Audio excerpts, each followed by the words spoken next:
Hello everyone, this is Priyanka Tyagi and welcome to my YouTube channel smart preparation. और आज हम लोग मॉडर्न हिस्ट्री का चैप्टर ईस्ट इंडिया कंपनी और बंगाल के शासक पढ़ेंगे। लेखपाल की क्लासेस हमारी स्टार्ट हो चुकी हैं। कल आपको ज्योग्राफी की वीडियो मिली थी और मैंने कुछ साइंस की आपको वीडियोस सेंड की थी। ठीक है, तो वो इम्पॉर्टेंट है हर एक एग्ज़ाम के पॉइंट ऑफ व्यू से, ना ही केवल लेखपाल के, बाकी जितने भी आपके एग्ज़ाम हो गए, आपका एसआई का हो गया या फिर यूपी ट्रिपल एससी, ठीक है, जिसमें आपका जीएस आता है, हिस्ट्री ज्योग्राफी वगैरह ये सब पोर्शन आएगा, सबके लिए इम्पॉर्टेंट है। तो मैंने टाइम टेबल बना दिया है, टाइम टेबल के अकॉर्डिंग आपको डेली वीडियोस मिलेंगे। तो स्टार्ट करते हैं। अच्छा, एक चीज़ और, हम लोग इसमें केवल ना हम जो मेन पॉइंट्स हैं, जो केवल इम्पॉर्टेंट पॉइंट्स हैं वो पढ़ेंगे जो एग्ज़ाम्स में पूछे जाते हैं, ताकि मैं लेखपाल का जो भी आपका जो ये कोर्स है विदिन 4 मंथ्स में आपका कंप्लीट करा सकूँ। अदरवाइज़ बहुत लंबा, फिर तो बहुत ज़्यादा 1 साल का पूरा कोर्स हो जाता है, तो इतना टाइम नहीं है। ठीक है, चलिए स्टार्ट करते हैं।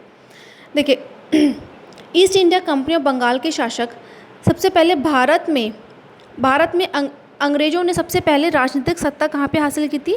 बंगाल में हासिल की थी। ठीक है, क्वेश्चन आपसे पूछा जाएगा कहाँ पे हासिल की थी? बंगाल में हासिल की थी। किसके माध्यम से? प्लासी के युद्ध और बक्सर के माध्यम से। तो क्वेश्चन आता है, अंग्रेज़ों ने सबसे पहले राजनीतिक सत्ता कहाँ पर कहाँ पर हासिल करी? बंगाल में हासिल की थी। किस युद्ध के माध्यम से? प्लासी के युद्ध और बक्सर के युद्ध के माध्यम से। अब देखिए, बंगाल के अंदर कौन कौन से? बांग्लादेश, बिहार, उड़ीसा, ठीक है। बांग्लादेश, जो बंगाल था पूरा, वो बांग्लादेश, बिहार, उड़ीसा, इसको पूरे को मिलाकर बंगाल था पहले। ठीक है, सब मुग़ल काल का अगर हम बात करें तो मुग़ल काल का सबसे ज़्यादा संपन्न राज्य था ये। मुग़ल काल का सबसे ज़्यादा ये संपन्न।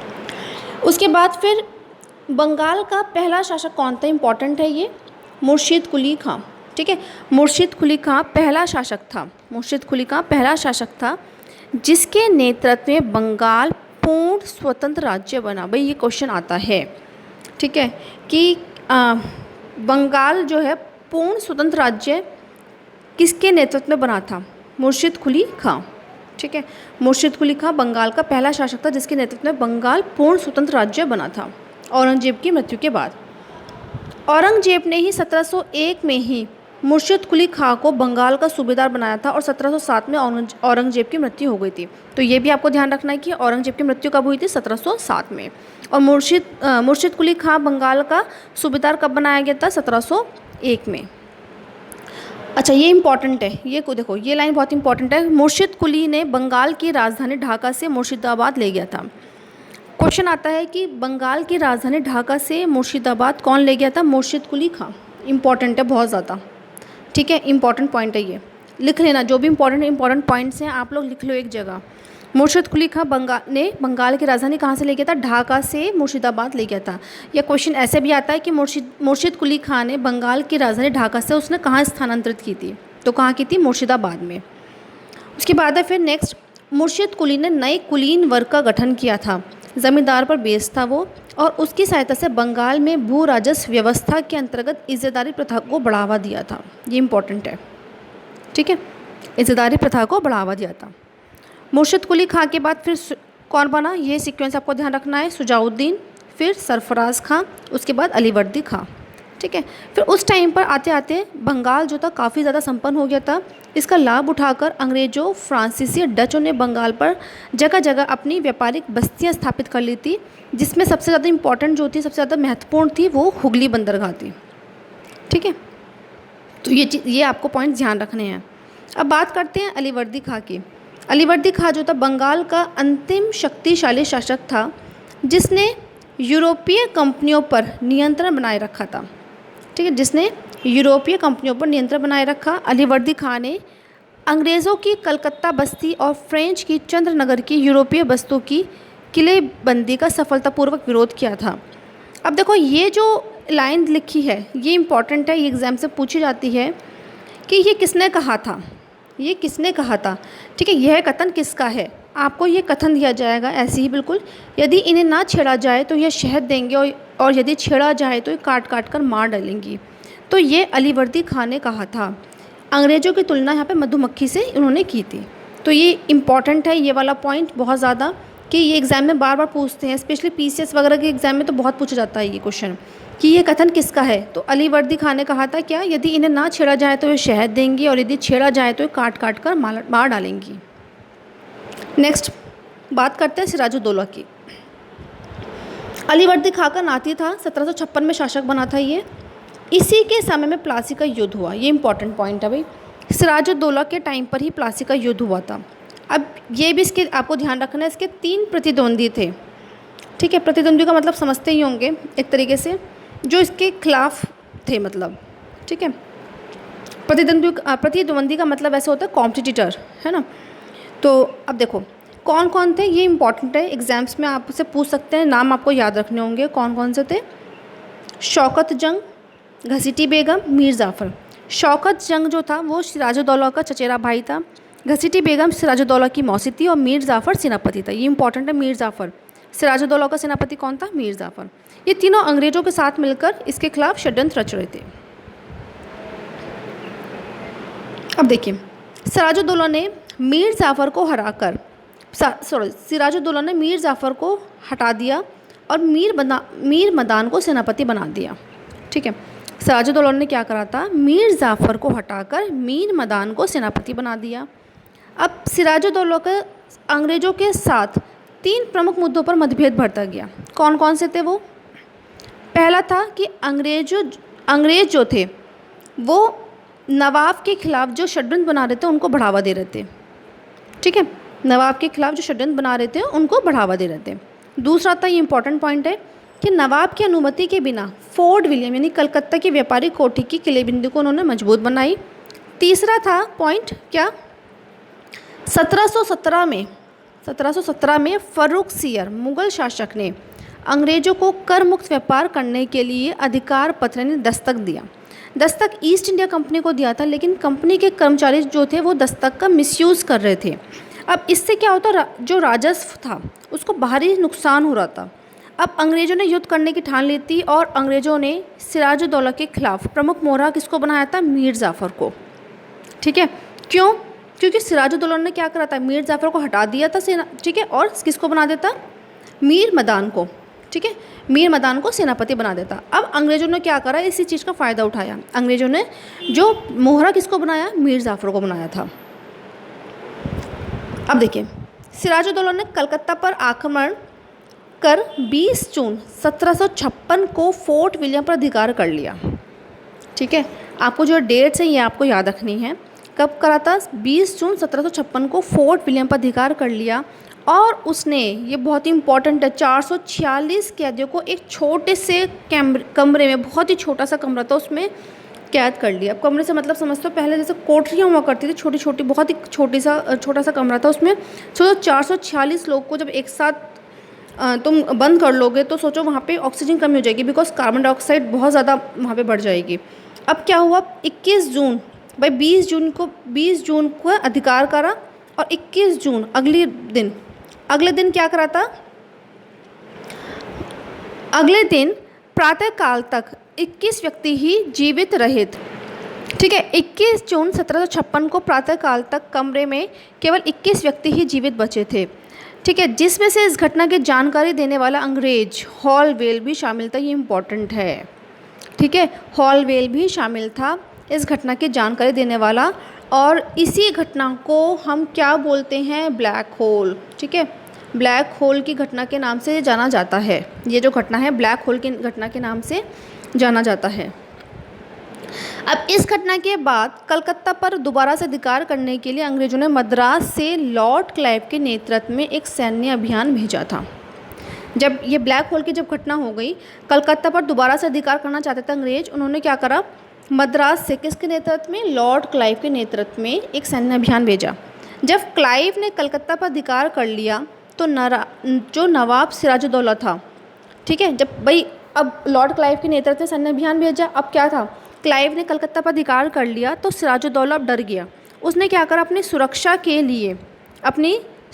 के लिए 9 फरवरी 1757 को अंग्रेज़ों के साथ अलीनगर की संधि कर ली थी, ठीक है, अलीनगर की संधि कर ली थी। अच्छा, अब जो डेट्स हैं देखो कौन सी आपको इंपॉर्टेंट है, तो भाई ये 21 जून ब्लैक होल की घटना कब हुई, 21 जून 1756 को, ठीक है। 21 जून 1756 एग्जाम में पूछी जाती है, स्पेशली 21 जून, 21 जुलाई या 21 जून, 22 जून, 23 जून, ऐसे एग्जाम में दे देंगे। ईयर आपको याद रखना 1756, 4-5 बार अपने माइंड में बोलो, याद हो जाएगी।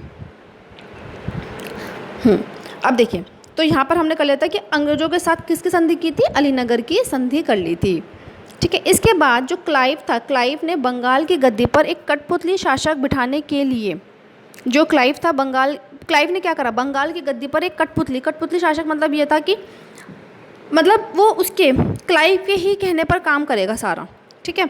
तो उसने क्या करा, बंगाल की गद्दी पर एक कठपुतली शासक बिठाने के लिए सिराजुद्दौला के खिलाफ एक षड्यंत्र रचा, जिसमें सिराजुद्दौला के जो विरोधियों ने क्लाइव का साथ दिया, ठीक है। कौन कौन विरोधी थे, ये बहुत इंपॉर्टेंट है भाई, ध्यान रखना है, बहुत एग्जाम से बहुत बार पूछते हैं, ठीक है। कौन थे, मीर जाफ़र, इसका पूर्व सेनापति, राय दुर्लभ, वो दीवान के पद पर उसे बिठाया बंगाल का, और जगत सेठ, ठीक है, बंगाल का व्यापारी था। तो एग्ज़ाम से पूछता है कि इनमें से कौन से विरोधी नहीं थे क्लाइव सिराजुद्दौला के। तो एग्ज़ाम 3 ऑप्शन दे दिए जाएंगे, चौथा कुछ भी दे दिया जाएगा। तो आपको 3 ये ध्यान रखना है, मीर जाफ़र, राय दुर्लभ और जगत सेठ। जगत सेठ कौन था, बंगाल का व्यापारी था, ठीक है। अब एक गुप्त समझौते के तहत तय हुआ कि एक फेक युद्ध करेंगे, है ना, एक फर्जी युद्ध करेंगे, जिसमें सिराजुद्दौला को हरा देंगे और मीर जाफ़र को बंगाल का नवाब बनाया जाएगा, ठीक है। एक मतलब ये एक तरीके से फर्जी युद्ध था कि सिराजुद्दौला को हरा देंगे और मीर जाफ़र को फिर से हम बंगाल का नवाब बना देंगे। अब देखो 23 जून 1757 को प्लासी का युद्ध हुआ। ये बहुत ही इम्पॉर्टेंट पॉइंट्स हैं, आपको ध्यान रखने हैं। कब हुआ था प्लासी का युद्ध, 23 जून 1757। 21 जून 1756 में ब्लैक होल की घटना हुई थी, है ना। 23 जून 1757 में प्लासी का युद्ध हुआ। कहाँ हुआ था, नदिया जिले में भागीरथी नदी के तट पर हुआ था।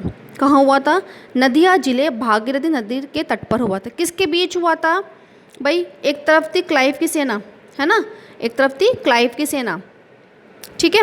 दूसरा, अब देखो सपोज एक तरीके से मतलब हम कोई देखो युद्ध हो रहा है यहाँ पर, है ना, सपोज, और हमारे साथ जो हमें लग रहा है कि भाई ये तो हमारे साथ हैं, लेकिन वो हमारे साथ नहीं थे, वो सामने वाले के साथ थे, जो सामने वाली टीम है उनके साथ थे। तो एक तरीके से चीटिंग ही तो हुई है भाई। क्लाइव ने क्या करा, एक फर्जी युद्ध करा, फेक युद्ध करा, और उनके साथ अभी हमने ये तो पढ़ा था, मीर जाफ़र, राय दुर्लभ और जगत सेठ, इनके साथ मिल गया और उसने कहा कि भाई हम सिराजुद्दौला को हरा देंगे, है ना। भाई अगर हम कोई गेम खेल रहे हैं, जो हमारी टीम है, टीम के मेंबर ही अगर सामने वाली टीम के साथ मिले हुए होंगे तो हमारी टीम तो हार जाएगी ना। तो यही हुआ था बिल्कुल इसमें, मीर जाफ़र, राय दुर्लभ, जगत सेठ, ठीक। इन्होंने क्या करा, उनके साथ समझौता कर लिया, किसके साथ, क्लाइव के साथ, ठीक है भाई हम हार जाएंगे और मीर जाफ़र को, सिराजुद्दौला को ये हार जाएगा और मीर जाफ़र को फिर से बंगाल का नवाब बना देंगे। तो किसके बीच में हुआ था प्लासी का युद्ध, क्लाइव की सेना थी एक तरफ और एक तरफ से तीनों, मीर जाफ़र, राय दुर्लभ और जगत सेठ, ठीक है। तो देखो वास्तव में यह एक फेक युद्ध था, क्योंकि सिराजुद्दौला के तीनों सेनापति तमाशा देखते रहे और सिराजुद्दौला मारा गया। 23 जून 1757 को हुआ प्लासी का युद्ध अंग्रेजों ने युद्ध कौशल से नहीं जीता, बल्कि यह तो केवल एक षड्यंत्र था, है ना। प्लासी, ये देखो ये क्वेश्चन आता है एग्ज़ाम में कि ये किसका कथन है। कथन वाले क्वेश्चंस आ जाते हैं एग्ज़ाम में, और आजकल हम देख रहे हैं कि एग्ज़ाम का जो मतलब एक लेवल होता है ना, आजकल हर एक एग्ज़ाम का लेवल हाई हो रहा है। पहले अलग थे, पहले घिसे पिटे क्वेश्चन ही आते थे, कुछ पर्टिकुलर फिक्स क्वेश्चन थे कि हाँ मतलब बच्चों ने कोई सा भी जो प्रीवियस पेपर्स थोड़े से कर लिए, ठीक है, प्रीवियस पेपर से फ़ायदा होता है, डेफिनेटली फ़ायदा होता है। लेकिन अगर हम देखें ना एग्ज़ाम का जो लेवल है, क्वेश्चंस बहुत डीपली पूछे जा रहे हैं, हिस्ट्री के भी, स्पेशली हिस्ट्री के क्वेश्चन बहुत डीपली आता है हर एक एग्ज़ाम में, ठीक है। पहले कुछ फिक्स क्वेश्चन थे वही पूछते थे, तो आज अब जो है जो सिनेरियो है ना आजकल के एग्ज़ाम को क्लियर करने का, कि आपको बुक पढ़नी पड़ेगी। और बच्चे ये पूछते हैं कि हम कौन सी बुक लें। तो देखो एक मार्केट में बहुत सारी अवेलेबल है, हर एक पब्लिकेशन की बुक है, उसमें आपको सब कुछ मिल जाएगा, मैथ्स भी, रीजनिंग भी। प्लीज़ ऐसी बुक्स कभी मत लीजिए, ठीक है, ऐसी बुक्स कभी मत लीजिए। अगर आपको जीएस पढ़नी है तो जीएस के लिए आप लूसेंट खरीद सकते हैं, लूसेंट ठीक है। हिंदी के लिए भी लूसेंट कर सकते हैं, ठीक है। बाकी खैर फिलहाल मैं इसके लिए एक अलग वीडियो बनाऊंगी कि कैसे कैसे स्ट्रैटेजी आपको करनी है, कैसे तैयारी करनी है, कौन सी बुक्स फॉलो करनी है, ठीक है। फिलहाल अभी हम ये टॉपिक फिर हमारा बीच में स्किप हो जाएगा। हाँ, तो देखिए, प्लासी एक सौदा था जिसमें मीर जाफ़र और बंगाल के धनी लोगों ने नवाब को अंग्रेजों के हाथों भेज दिया। किसने कहा? ये के.एम. पनिक्कर ने कहा था। इंपॉर्टेंट है। प्लासी एक सौदा था जिसमें मीर जाफ़र और बंगाल के धनी लोगों ने नवाब किसकी बात कर रहे हैं? सिराजुद्दौला की, अंग्रेजों के हाथों भेज दिए। किसने कहा था? के.एम. पनिक्कर ने कहा था। याद रखना है। अब देखो, प्लासी के युद्ध के बाद भारत के सबसे समृद्ध प्रांत को दस्तक के दुरुपयोग, निजी व्यापार और घूस के माध्यम से खूब लूटा है। समृद्ध प्रांत हम किसकी बात कर रहे हैं? बंगाल की। यहाँ पर अंग्रेज जो थे किंग मेकर की भूमिका में आ गए और 30 जून 1757 को मीर जाफ़र को नवाब बनाया गया, ठीक है। मीर जाफ़र अब नवाब बन गया बंगाल का। इसके बदले में मीर जाफ़र ने कंपनी को 24, ये इंपॉर्टेंट पॉइंट है, इसके बदले में मीर जाफ़र ने कंपनी को 24 परगना की जिम्मेदारी दे दी और साथ में ही कितना 37 लाख पाउंड युद्ध हर जाने के रूप में दिया, ठीक है। प्लासी के बाद बंगाल का नवाब बने मीर जाफ़र ने यद्यपि 24 परगना की ज़मींदारी प्रदान करके और बंगाल के सभी फ्रांसीसी बस्तियों को अंग्रेज़ों के हवाला करके उन्हें खुश करने का प्रयास किया, लेकिन प्लासी के युद्ध के बाद जो किंग मेकर की जो भूमिका में आने वाले अंग्रेज़ों का जो लालच था वो बहुत ज़्यादा बढ़ गया और वो जो था मीर जाफ़र उसको सहन नहीं कर पाया, ठीक है। तो मीर जाफ़र ने क्या करा? मीर जाफ़र का दामाद कौन था? मीर कासिम। इंपॉर्टेंट है, याद रखना है। मीर जाफ़र ने अपने दामाद मीर कासिम के पक्ष में 1760 में उसने कहा भाई मीर कासिम अब जो है नवाब बन जाएगा, मैं त्यागपत्र दे रहा हूँ, ठीक है। तो उसने सिंहासन त्याग दिया। अब मीर कासिम कब तक रहा था? 1760 से 1763 तक, 1760 से 1763 तक। अब मीर कासिम ने क्या करा? भाई उसने कहा कि भाई अंग्रेज़ों को कंट्रोल करना पड़ेगा, ये बहुत ज़्यादा उनकी हद बिल्कुल पन्ने पार कर चुके थे। उसने 4 कदम उठाए। क्या? राजधानी मुर्शिदाबाद से मुंगेर ले गया। इंपॉर्टेंट है, क्वेश्चन आएगा। मुर्शिदाबाद से मुंगेर कौन राजधानी ले गया था? मीर कासिम। या मीर कासिम ने राजधानी कहाँ स्थानांतरित करी थी? मुर्शिदाबाद से मुंगेर, ठीक है। मुर्शिदाबाद से मुंगेर। उसके बाद अंग्रेज सैनिकों को यूरोपीय ढंग से उसने जो सैनिक थे उसको उन्होंने बहुत अच्छे ढंग से यूरोपीय ढंग से ट्रेंड करा, ठीक है। यूरोपीय ढंग से उसने ट्रेंड करा। मुंगेर में तोपों और तोड़ेदार बंदूक के निर्माण के लिए उसने कारखानों की स्थापना करी। अंग्रेजों द्वारा जो दस्तक था ना, यानी 1717 ईस्वी में फर्रुखसियार पर जारी व्यापारिक फरमान, इसके दुरुपयोग को रोकने के लिए बंगाल में आंतरिक व्यापार या जो आंतरिक व्यापार था उससे सभी शुल्कों की समाप्ति कर दी उसने। अब देखिए, व्यापारिक चुंगी समाप्त करने से इसका लाभ सभी भारतीयों को मिलने लगा, लेकिन कासिम का यह कदम अंग्रेजों को रास नहीं आया, क्योंकि इसके पहले जो शुल्क था वो मुक्त व्यापार लाभ 1717 के फरमान के अनुसार केवल कंपनी को मिलता था। अब देखो क्या हुआ था, उसने क्या करा? उसने जो शुल्क था वो समाप्त कर दिया था। शुल्क उसने आंतरिक व्यापार से उसको जितने भी जो टैक्स लगते थे ना वो सब उसने समाप्त कर दिए। हाँ, तो देखो अब क्या हुआ, उसने शुल्क समाप्त कर दिए। अब इससे पहले क्या होता था कि जो भी सारे बेनिफिट्स होते थे ना वो केवल कंपनी को ही मिलते थे। अब क्या है, अब भारतीयों को मिलने लग गया। तो अब अंग्रेज़ों ने इसे ही मतलब अपने जो विशेषाधिकार थे उसके अवहेलना के रूप में माना, और यही बक्सर का युद्ध कब हुआ था? 1764। यही बक्सर के युद्ध का एक रीज़न था, ठीक है। एग्ज़ाम में पूछा जाएगा, एग्ज़ाम में आता है क्वेश्चन कि बक्सर का जो युद्ध का मुख्य कारण क्या था? वो यही था, ठीक है। जहाँ पर भी आपको कुछ इस टाइप से कुछ आपको पॉइंट्स दिए जाएंगे, 4 पॉइंट्स दिए जाएंगे, जहाँ पे भी आपको ये वाली बात लगेगी कि हाँ कि इस पॉइंट में ये वाला पॉइंट दे रखा है कि हाँ जो शुल्क है आंतरिक व्यापार से वो समाप्त कर दिया था, ठीक है। तो आप आंसर उसका वही होगा। एक बार फिर से देख लेते हैं। देखो, अंग्रेज़ों ने क्या किया था? अंग्रेज़ों द्वारा जो दस्तक था ना उसके दुरुपयोग को रोकने के लिए बंगाल में आंतरिक व्यापार के सभी शुल्कों की समाप्ति कर दी थी, ठीक है। आंतरिक व्यापार से सभी शुल्कों की समाप्त कर दी थी। अब पहले क्या होता था, इसका जो लाभ था, इसका बेनिफिट था वो भारतीयों को नहीं मिलता था, अब भारतीयों को मिलने लगा। पहले केवल कंपनी को ही बेनिफिट होता था, और यही जो था अंग्रेज़ों ने इसे ही अपने विशेषाधिकार के खिलाफ माना, और यही बक्सर के युद्ध का मुख्य कारण था, ठीक है। अब देखिए, अंग्रेज़ों ने 1763 में मीर कासिम को हटा दिया, अब फिर से मीर जाफ़र को नवाब बना दिया। भाई तुम हटो मीर कासिम जी, अब मीर जाफ़र तुम ही ठीक थे, तुम बन जाओ, ठीक है नवाब। अब उसके बाद परिणाम स्वरूप क्या हुआ, मीर कासिम, यहाँ पे ये मीर कासिम लिखा है, ठीक है, मीर कासिम है ये। परिणाम स्वरूप मीर कासिम ने अंग्रेजों के खिलाफ सैन्य गठबंधन का निर्माण किया, जिसमें कासिम के अतिरिक्त 2 अन्य सेनापति थे। कौन कौन थे? मुगल बादशाह शाह आलम द्वितीय और अवध का नवाब शुजाउद्दौला, ठीक है, शाह आलम द्वितीय और शुजाउद्दौला। अब बक्सर का युद्ध देखिए, बक्सर का युद्ध कब हुआ? 1764 में हुआ। किस किस के बीच में हुए? अंग्रेज का सेनापति कौन था? हेक्टर मुंशे, याद रखना है भाई, हेक्टर मुंशे। और सैन्य गठबंधन में कौन कौन थे? 2 आपके भाई कौन थे? मीर कासिम तो था ही, मीर कासिम के अलावा कौन थे? 2 और सेनापति, शाह आलम द्वितीय और शुजाउद्दौला, ठीक है। अब देखिए बक्सर के युद्ध का महत्व क्या था। प्लासी का जो युद्ध था वो अंग्रेजों के षड्यंत्र का परिणाम था। जैसे कि अभी हमने पढ़ा था कि जो प्लासी का युद्ध था फर्जी युद्ध था, उसमें अंग्रेजों ने अंग्रेज जीते थे पर अपनी क्वालिटी के, अपने जो युद्ध की जो उनकी जो क्वालिटी थी उसके बेस पर नहीं जीते थे, वो फर्जी युद्ध था। बक्सर जो था भारतीयों की सम्मिलित सेना पर अंग्रेजी श्रेष्ठता का प्रतीक था, ठीक है, वो अंग्रेजी श्रेष्ठता का प्रतीक था बक्सर में। प्लासी ने बंगाल में अंग्रेजों की प्रभुता स्थापित की थी। बक्सर ने अंग्रेजों को अखिल भारतीय शक्ति के रूप में स्थापित किया था, ठीक है, ये इंपॉर्टेंट पॉइंट्स हैं। बक्सर का जो युद्ध हुआ था 1764 में, बक्सर के युद्ध के समय बंगाल का जो नवाब था वो मीर जाफ़र था, ठीक है। बक्सर का जब युद्ध हुआ था पूछते हैं कि बंगाल का नवाब कौन था? मीर जाफ़र था, क्योंकि मीर कासिम को हटा के फिर से उसने भाई बक्सर का जो युद्ध हुआ था वो 1764 में हुआ था और मीर कासिम 1763 तक रहा था बंगाल का नवाब। उसके बाद कौन बन गया था? फिर से अंग्रेजों ने मीर कासिम को हटाया, फिर से मीर जाफ़र को बना दिया था। तो क्वेश्चन आता है कि बक्सर के युद्ध के टाइम पर बंगाल का नवाब कौन था? मीर जाफ़र था। 1765 में जब मृत्यु हो गई उसके बाद अंग्रेजों ने उसके पुत्र नज़मुद्दौला, ठीक है, नज़मुद्दौला को बंगाल का नवाब बना दिया था, ठीक है। अब देखिए, अब देखते हैं बंगाल में द्वैध शासन 1765 से 1772 तक चला था। बंगाल में द्वैध शासन। बक्सर का युद्ध कब हुआ? 1764 में हुआ।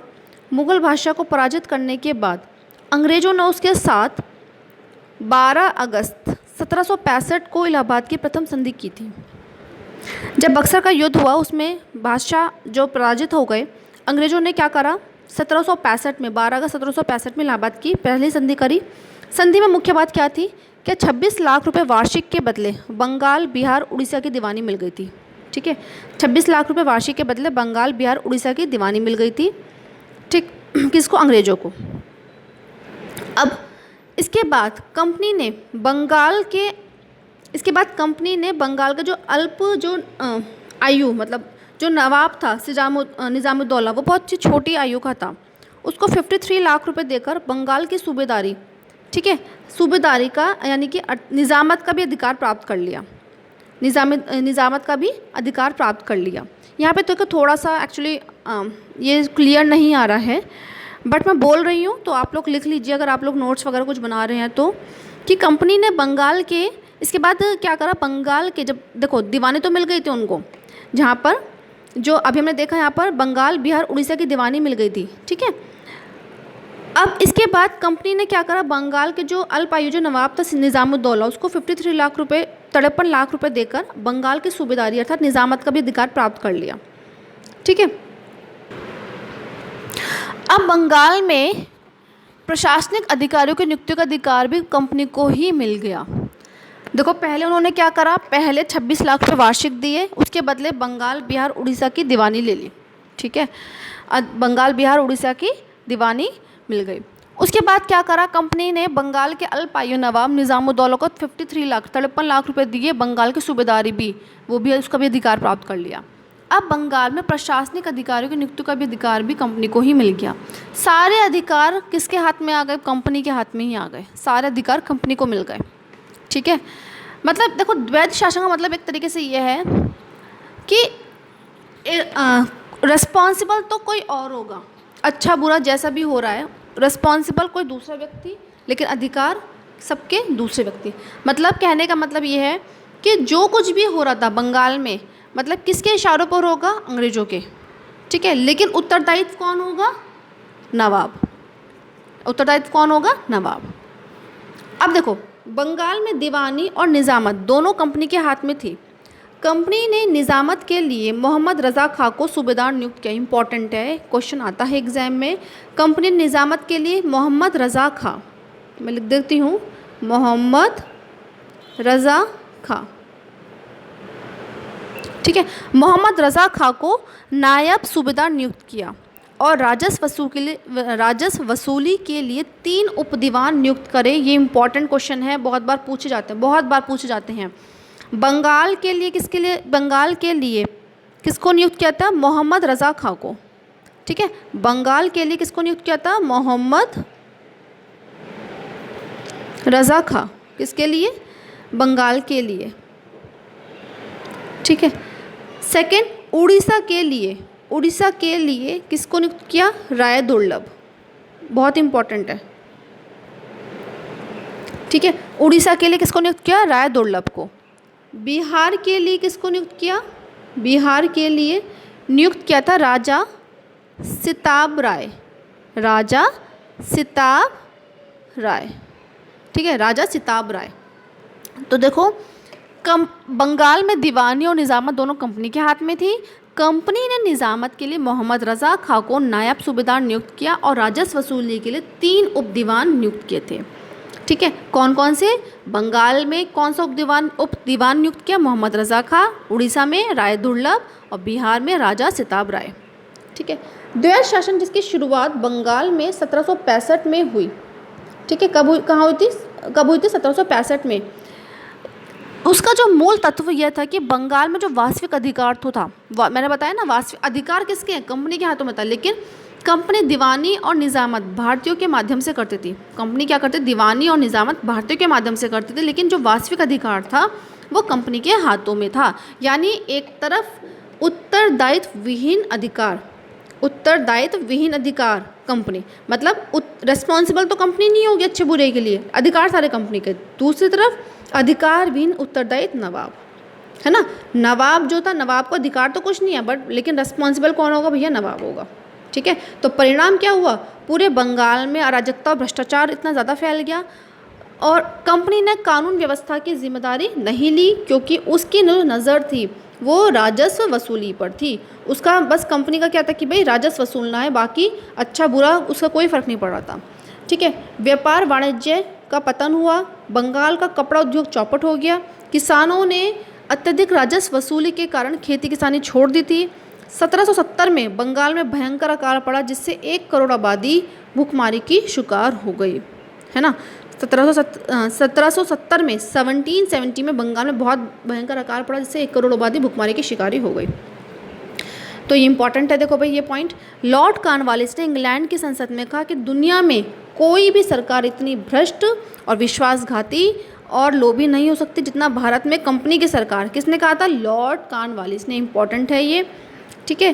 के.एम. पनिक्कर ने क्या बोला? डाक राज्य, बहुत मोस्ट इंपॉर्टेंट है भाई, ठीक है। पर्सिवल स्पीवर, ये मैं लिख देती हूँ, पर्सीवर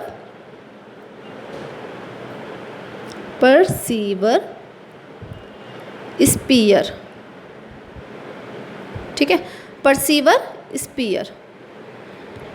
स्पीयर ने कहा बेशर्मी और लूट का काल।